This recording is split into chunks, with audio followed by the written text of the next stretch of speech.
আমরা এখন চলে এসেছি মাঝেরহাট স্টেশনে। দেখুন তুমি সেজেছে কত। তুমি কোন সা কম সেজেছো ম্যাডাম? ভাই স্টার্ট হয়ে গিয়েছে, বুঝতে পারছি না, খুব ভয় লাগছে।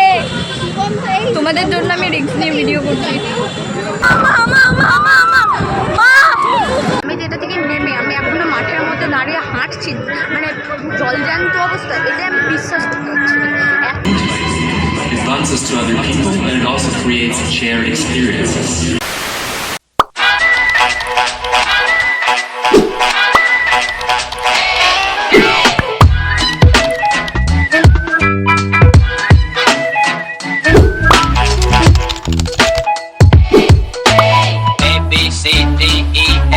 হ্যালো গাইস, আজকে আমরা যাচ্ছি না নৈহাটি।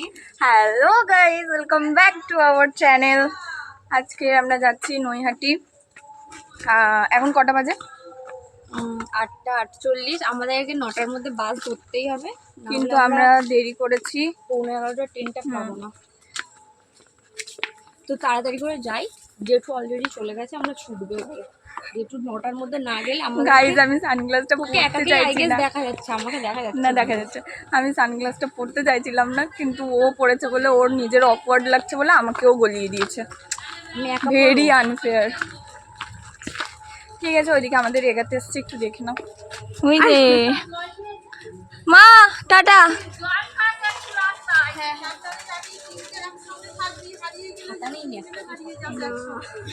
ঠিক আছে, হ্যাঁ ছাতাটা তাহলে বের করতে টাটা। ট্রেনে যা, বেরিয়ে গেছি, ট্রেনে চলো একেবারে গিয়ে দেখা হচ্ছে। আসছি। তো তারপরেই তো আমরা উঠে পড়লাম বাসে। হ্যাঁ জানি ভিডিওটা দিতে অনেকটা লেট হয়ে গেল, তো ভিডিওটা যখন দিয়েই দিলাম তাহলে রাগটাকে একটু সাইডে রেখে ভিডিওটা এনজয় করতে থাকো। আমরা এখন চলে এসেছি মাঝেরহাট স্টেশনে। আমাদের ট্রেন আছে। আমাদের ট্রেন আছে কটায় জানি না, 11টার দিকে। মাম্পি আমরা এখন চলে এসেছি মাঝেরহাট স্টেশন। এইটা মেট্রো ভাই। ও যাই হোক, লেখাটা দেখালাম আমি। I love Majerhat. তো আমরা অনেক বাড়ি তাড়াতাড়ি থেকে যখন বেরিয়েছিলাম, আমরা ভাবছিলাম যে আমরা ট্রেনটা হয়তো পাবো না, এটা আমার জন্য পেয়েছে, যেটুকু উঠতে চাইছিল না বাসে, আমি বা কোথাও জ্যামে আটকে যাব। দেখো তোমায় আমি তুলে দিয়ে তোমাকে বসার সিটও করে দিয়েছি। ঠিক আছে, কন্ট্রোভার্সি বন্ধ হোক। আর এখানে জেঠু বসে গেছিলাম একসাথে। আমরা এত ব্যাজরাজ করেছি, আমরা দুজন এত ব্যাজরাজ করে যে দাঁড়িয়ে দেখে লোকজন ইরিটেট হয়ে যাবে। 10:53-তে ট্রেন আছে, আর এখন বাজে 10:15 বাজে এখন। বাসের মধ্যে দাঁড়িয়ে আমরা দুজন অনর্গল গল্প করি। হ্যাঁ, তাই জন্য তাড়াতাড়ি চলে এসেছি। খুব এক্সাইটেড যে আমরা নৈহাটি যাচ্ছি।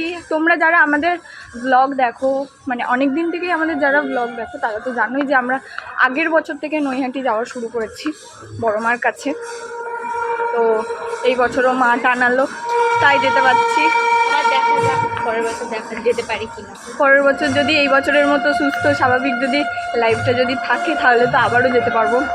সব কিছুই মায়ের ইচ্ছে। ঠিক আছে, এই যে স্টেশন, একেবারে দেখা হচ্ছে। একেবারে ট্রেনে উঠে তোমাদের সাথে দেখা হচ্ছে। আর এখন বাজে 10:54। আমরা তো ট্রেনে উঠে গিয়েছি। আর তোমাদের রহনা দিয়ে আমাদের সাথে বসেনি নাকি, এই দিকের উইন্ডো সিটে বসলে নাকি ওর গায়ে রোদ লাগবে। চলো টাটা, একেবারে কাকিনাড়া স্টেশনে গিয়ে দেখা হচ্ছে। কিরে মুখটা দেখো। গিয়েছি কাকিনাড়া স্টেশন, আর যাচ্ছি এখান থেকে একদম হাঁটা পথে মাসিমণির বাড়ি। বাবা, এই সিঁড়িটা উঠতেই দম হাঁপে। আর এখানে আমাদের একটা ছাতা নিয়ে 4 জনে মিলে মারপিট করছি লিটারেলি, যে কে ছাতার মধ্যে ঢুকবে। বলতে না বলতেও চলে গেল। আরে এটা কিন্তু আমার ছাতা গাইস, আমার এক সাইডটা পুরো রোদে পুড়ছে। কারণ এই জায়গা রোদের আমি বুঝলে তো, কারোর উপকার করতে নেই, সবার উপকার করতে হয়। হ্যালো গাইস, তো আমরা এসে গিয়েছি। এখন বাজে এই কটা দেখা, ওই ফোনটা দে, কটা বাজে? 1:34। আমরা এই মাত্র ঢুকলাম, ঢুকে জল টল খেলাম। আর বাইরে আজকের ভীষণ রোদ, কেন জানি না, আমরা যেদিন বার হই সেই দিনই এত রোদ হয়। 1:34, 35 তবে ঢুকলাম। আর ওরা চেঞ্জ করে নিয়েছে। আমি শুয়ে ল্যাট খাচ্ছিলাম, মানে সবেই ঢুকেছি। যাই হোক, আজকে এত রোদ বেরিয়েছে, মানে আমরা যেদিন বেরোবো বা আমরা যেদিন কোথাও যাওয়ার প্ল্যান করব সেই দিনই এরকম হয়, কেন জানি না। মানে কাঠ ফাটা রোদ, মানে মাথার উপরে রোদ পড়ছে লিটারেলি। এখনো গরম হয়ে রয়েছে। কিছু আনিনি ভাই, তোর নিজের মন। প্লিজ ইগনোর আওয়ার ঝগড়া। তো আমাদের খুব খিদে পেয়ে গিয়েছে, যেহেতু আমরা বেরিয়েছিলাম সেই 8:30, 8:45 দিকে আমরা বাড়ি থেকে বেরিয়েছিলাম। তো সেই চা খেয়ে বিস্কিট খেয়ে বেরিয়েছি। এখনও কিছু খাওয়া নেই, দাওয়া নেই, শুধু জল খেয়ে আছি। এত গরম, তার জন্য জলটা খেতেই হবে। যাই হোক, জলটা খেয়ে আছি। এবারে যাব ফ্রেশ হয়ে, হাত পা ধুয়ে। ওরা তো ফ্রেশ হয়ে গিয়েছে, আমি একটু ফ্রেশ হব, হয়ে হাত পা ধুয়ে যাব খেতে। চলো একেবারে লাঞ্চ টেবিলে দেখা হচ্ছে। লাঞ্চ করতে এসে দেখি যে মাসিমণি আমাদের জন্য এত কিছু আয়োজন করে রেখে দিয়েছে। যেমন আজকে লাঞ্চে ছিল ভাত, ডাল, কাঁকরোল ভাজা, বেগুন ভাজা, আলুর চিপস, মাংস কষা, আর লাস্ট পাতে ছিল চাটনি। লাঞ্চের পর কিছুক্ষণ ন্যাপ নিয়ে সন্ধ্যেবেলা বেরিয়ে পড়লাম। আমরা এখন এই দেখুন তুমি সেজেছো কত। তুমি কোনটা কম সেজেছো ম্যাডাম? একটু আর মনটা খারাপ, কেন সেটা বলা যাবে না ভিডিওতে।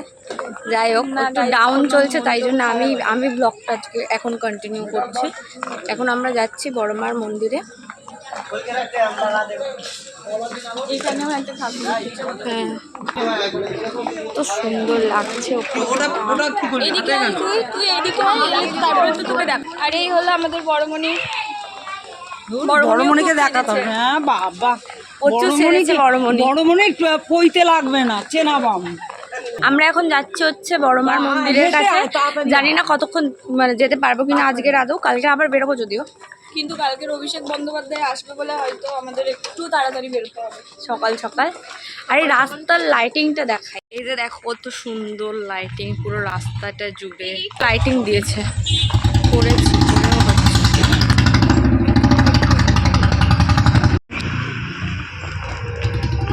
কি যে করছে। এখন আমরা আপাতত যাচ্ছি কাকিনাড়া স্টেশনে, ওখান থেকে যাব নৈহাটির মন্দিরে। তো বড়মার কাছে যাবো, কিন্তু বড়মাকে হয়তো আজকে সামনে থেকে দেখতে পাবো না, কারণ এখন তো ব্যারিকেড দিয়ে রাখে, 10টার পরে খোলে, হয়তো দেখতে পাবো না। এখন হয়তো বড়মাকে সাজাচ্ছে, তাই এখন তো মনে হয় না দেখতে পাবো। আজকে যেটুকু দেখবো সেটা তোমাদের সাথে শেয়ার করবো, আর কালও যা দেখবো সেটাও তোমাদের সাথে শেয়ার করবো। কাকিনাড়া থেকে একটা ট্রেন ধরেই আমরা নৈহাটি চলে এলাম। আর নৈহাটি এসে প্রথমেই এই প্যান্ডেলটা আমরা দেখলাম। এখানে একটু বড়সড় মেলা হয়, চলো তোমরাও দেখে। যাচ্ছে বায়না করলাম যে আমাদেরকে এই রাইডসটা চড়াতে হবে, আর যেটুকু আমাদের কথা ফেলতে পারে, তাই আমাদের 3 বোনের জন্য টিকিট কেটে দিল। রাইডসে তো উঠে পড়েছি, কিন্তু আমরা তো রাইডসের নাম জানি না। এই রাইডসটায় আমরা কোনোদিন উঠিনি, তাই আমরা একটু বেশি এক্সাইটেড ছিলাম। তো এখানে সবার এক এক করে ভালো করে সিট বেল্ট গুলো পরিয়ে দিল। এর উপরে পা উঠাবে না, কত ভয় লাগবে, আর বেল্টে হাত দেবে না। খুলে যাবে না তো? ঠিক আছে, তো এখানে ধরবে, এখানে ধরবো, পা তুলবো না। হ্যাঁ এটার উপরে তুলবে না, তো বোর্ডে লেগে পা ভেঙে যাবে।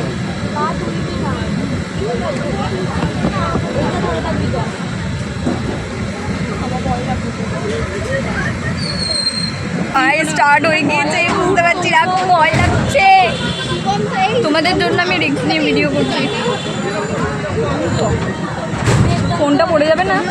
যেটা তোকে সেই জন্য সেরকমভাবে ধরতে বলছি, বা নাহলে ছেড়ে করিস না। না, করবো তো অবশ্যই। স্টার্ট হয়ে গিয়েছে গাইস।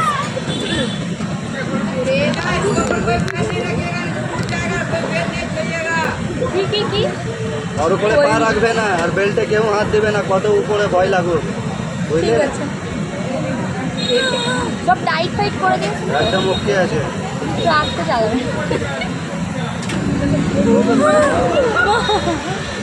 শুরু হয়ে গিয়েছে।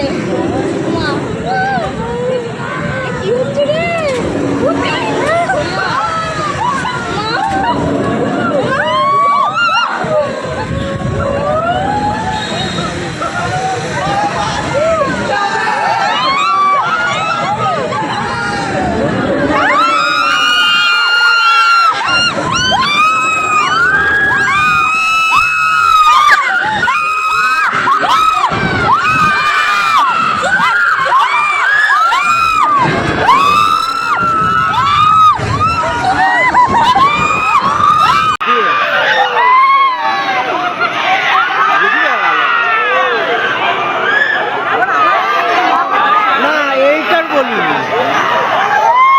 বুঝবে নেমে এবার।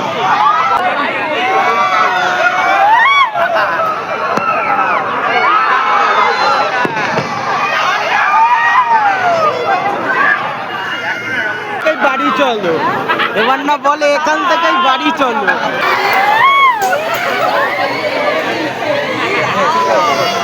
বাবা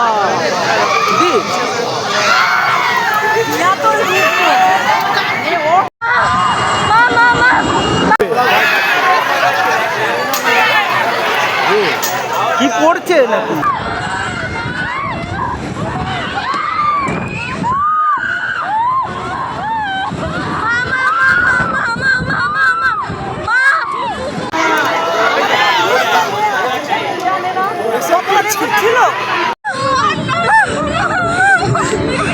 আর জীবনে উঠবো না ভাই, আর জীবনে উঠবো না। ঘুরছিল এর থেকে জোরে উঠলে তো ছিটকে যেতাম। আমার লিটারালি গাইস, আমার দেখো হাত, দেখো দেখো। আর বাবার জন্য আমি উঠবো না রে ভাই, আমার গর্ব নিয়ে আমি চালু করতে পারে ভয় লাগে বাবা, মরার আগে বোধহয় এরকম ভয় পাই। এটা দেখো উঠো না, যাই করে নাও তোমরা, ইলেকট্রিক নাগরদোলায় ওঠো, কিছু করেছি ভাই, আমি স্কুবা ডাইভিং হ্যানা ত্যানা সব বাবার জন্য আমি এই বাবার ভয় পাইনি। আমি না লিটারালি ভয় পাচ্ছিলাম যে এই যে সিট বেল্টটা যে এই ভাই আমার সিটে আমি ছিলামই না, আমার উঠে যাচ্ছে, আমি এইটার উপরে ভর দিয়েছিলাম। দাদা তোমরা নিজেরা চড়েছো, ভয় লাগেনি? বেল্ট ছিল না তখন চড়ে। কি বলো গো, হ্যাটস অফ তোমাদেরকে।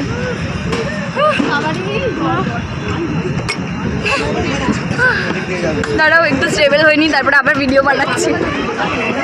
তবুও আস্তে ঘুরছিল। একটু স্টেবল হয়ে এলাম, আমাদের রিভিউ জানাতে এলাম।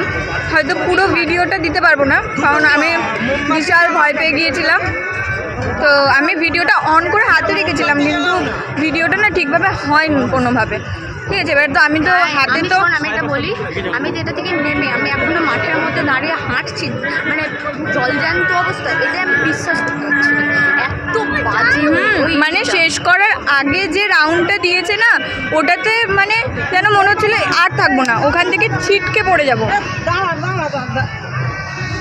ওখান থেকে না মনে হচ্ছিল যে আমরা ছিটকে পড়ে যাবো, আর কেউ থাকবোই না ওখানে।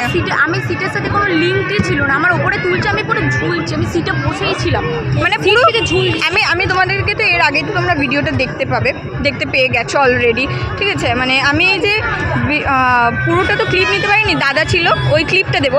কি যে বাজেভাবে ঘুরাচ্ছিল না ভাই, ওর থেকে তোমরা ইলেকট্রিক নাগরদোলা চলে নেবে, ডিস্কো চড়ে নেবে, সত্যি বেটার। আমাদের যা এক্সপিরিয়েন্স হয়েছে না, কোনোদিন উঠবো না। ওটা যেখানেই দেখবো ওখানে আমি 100 টাকা দিয়ে ষষ্ঠাঙ্গে প্রণাম করে চলে আসবো, আমি উঠবোই না গাইস। আমার মনে হচ্ছিলো যে আমার ব্রিদিং বন্ধ হয়ে যাচ্ছে, আর না হয় ওখান থেকে এমন বাজেভাবে ঘোরাচ্ছে না, এমন বাজেভাবে ঘোরাচ্ছে, চারদিকে একটাই আওয়াজ, মাকালি মাকালি মাকালি বাজিয়ে দাও, মাকালি। আমি তো বলছি বড় মা তুমি আমাকে একবার বাঁচিয়ে দাও, আমি আর জীবনে উঠবো না এতে। আমি তো ভাবছিলাম যে আমি ছিটকে পড়ে যাবো ওখান থেকে। আর তারপরে আমাদের আরে পা বেরি না,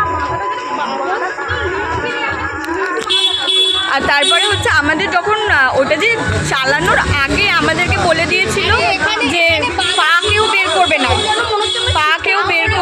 পা বের করলে ওই যে সামনে একটা রড মতো ছিল ওইটাতে লেগে পা ভেঙে যাবে। আর ওই শেষের আগের মোমেন্টে যেই বাজেভাবে ঘুরিয়েছে না, লিটারেলি মানে এইভাবে উপর হয়ে যাচ্ছে, এইভাবে নিচু হয়ে যাচ্ছে, পা পুরো বেরিয়ে যাচ্ছে, আর আমার শুধু মাথার মধ্যে আছে যে বলেছিল যে পাটা না বের করতে পা ভেঙে যাবে।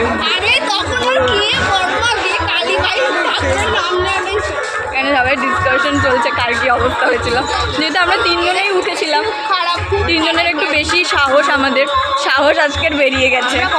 রাস্তা বন্ধ তো, কিছু ভয় লাগাতে পারবে না। সত্যি আমাদের কিছু ভয় লাগাতে পারে না। আমি সব রাইডসে চলি, আমার কোনো ভয় নেই, জলের তলায় চলে যাচ্ছে সব করে নিয়েছি। বাবা এইটার মতো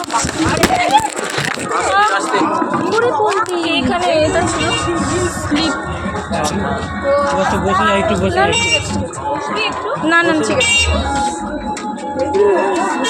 না না শুধু এইখানে, হ্যাঁ ওই নিচটাতে আরে পা দিতে গেছে, এটা এরকম হয়ে গিয়েছে। আমরা আছি এখন নিউ স্টার ক্লাব।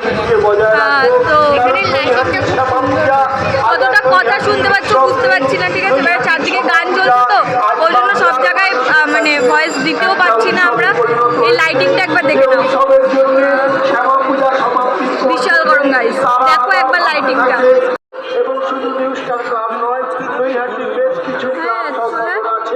আমরা এখন নিউ স্টার ক্লাবের ঠাকুরটা দেখবো বলে লাইনে দাঁড়িয়ে আছি। অবশেষে মণ্ডপের কাছাকাছি যেতে পারলাম আমরা। আর এইখানকার থিমের নামটা তো খুব ইন্টারেস্টিং ছিল। এখানে থিমের নামটা হলো চলতে চলতে ষাটে থাইল্যান্ডের পায়ে হেঁটে। এইখানের মণ্ডপটা বাইরে থেকে যতটা সুন্দর দেখতে, ভেতরটাও তো আরো অসাধারণ ছিল।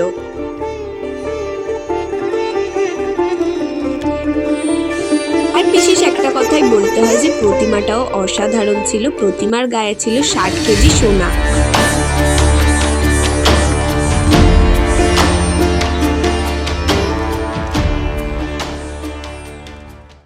তো তারপরেই তো আমরা প্যান্ডেল হপিং কিছুটা স্থগিত রেখে দাঁড়িয়ে পড়েছি পেট পুজো করতে। একটু ফুচকা খাওয়া দাওয়া করে আমরা চলে এলাম অভিযাত্রী ক্লাবে। আর হ্যাঁ, তোমাদেরকে বলে রাখা ভালো যে আমরা শুধু এই কটা ঠাকুর দেখিনি, আমরা আরো ঠাকুর দেখেছিলাম, কিন্তু সবগুলো তোমাদের সাথে শেয়ার করতে পারলাম না। এই হচ্ছে আমাদের অবস্থা,